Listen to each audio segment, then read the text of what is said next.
Hi hello మీ అందరి కోసం నేను ఒక మంచి కథను తీసుకొచ్చేసాను, వినండి. విశ్వపతి ఏదో తొందర పని మీద పట్నం బయలుదేరాడు. గుమ్మం దిగుతూ ఉండగా పక్కింటి పాలేరు కొడుకు నెత్తి మీద కొత్త కుండతో ఎదురయ్యాడు.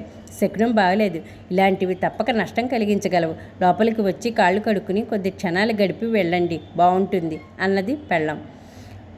సాగనంపడానికి గుమ్మం వరకు వచ్చిన అతడి భార్య, ఈ శకునాలు ముహూర్తాలు అంటే నాకు బొత్తిగా నమ్మకం లేదు అంటూ ప్రయాణం సాగించాడు విశ్వపతి.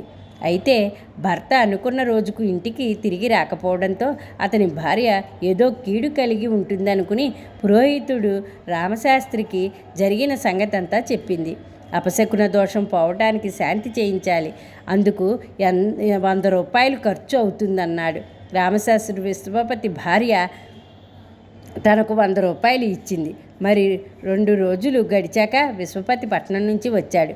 భార్య ద్వారా సంగతి తెలుసుకుని అపశకునం దానిని ఫలితం చూపించిందని నమ్మాడు.